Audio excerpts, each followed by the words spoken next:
ज्ञानियों ने कहा है कि दुनिया दुरंगी है।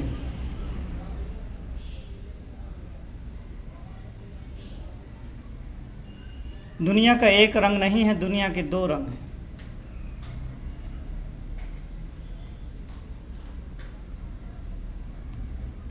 ज्ञानी आचार्य ने कहा है कि दुनिया दुरंगी है, और मैं कहता हूं कि दुनिया दुरंगी ही नहीं, दुनिया बहुरंगी है।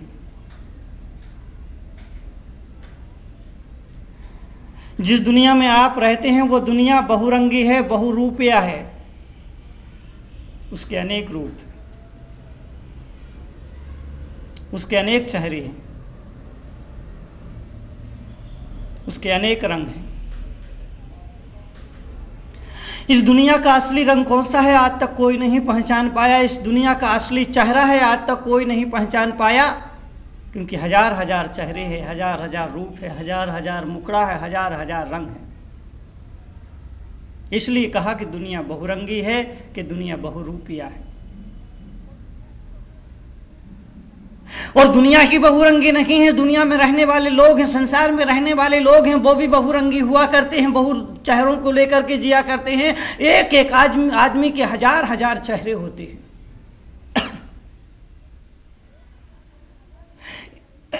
एक एक आदमी के हजार हजार चेहरे हुआ करते हैं। आदमी के चेहरे पर चेहरा है, चेहरे पर चेहरा है, चेहरे पर चेहरा है, चेहरे पर चेहरा है, और वो चेहरा बहुत गहरा है।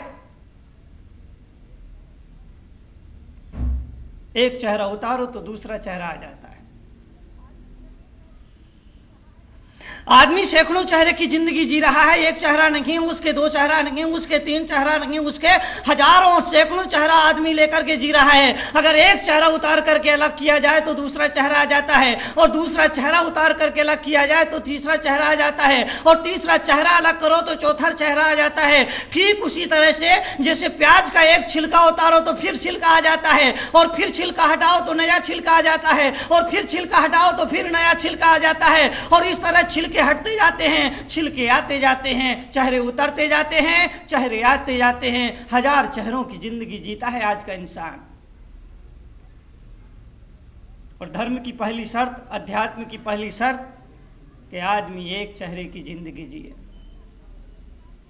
अगर धर्म को समझना है, धर्म की अंतरात्मा को समझना है, जीवन के सत्य को जब समझना है, जीवन के परमार्थ को समझना है, तो व्यक्ति को जो सबसे पहले संकल्प करना पड़ेगा, वो संकल्प केवल इतना ही करना पड़ेगा कि आदमी को एक चेहरे की जिंदगी जीना चाहिए, एक रंग की जिंदगी जीना चाहिए। जो बाहर में हो वो भीतर दिखना चाहिए, और जो भीतर में हो वो बाहर दिखाई देना चाहिए।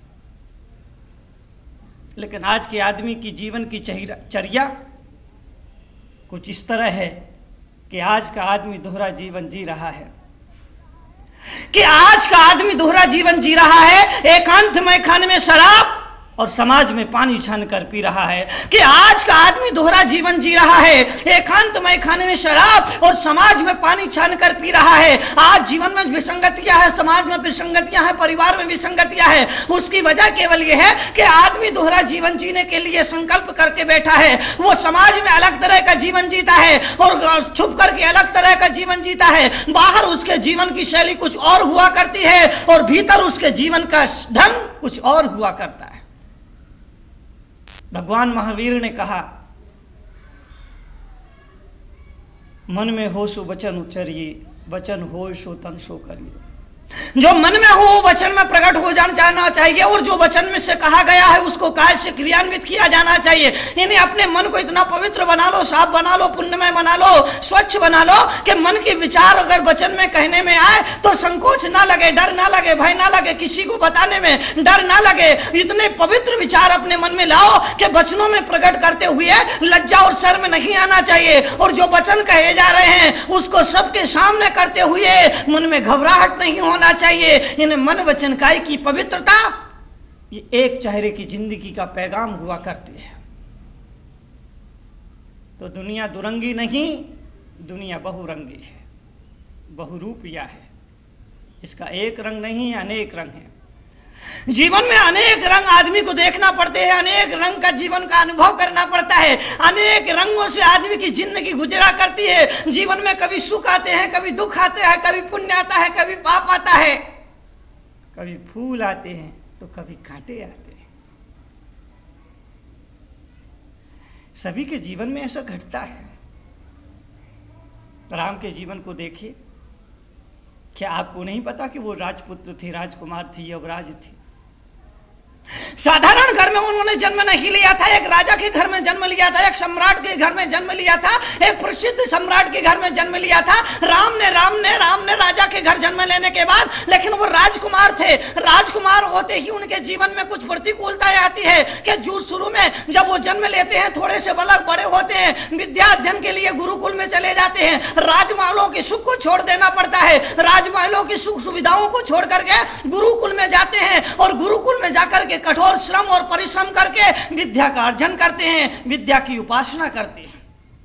इस मुल्क की परंपरा है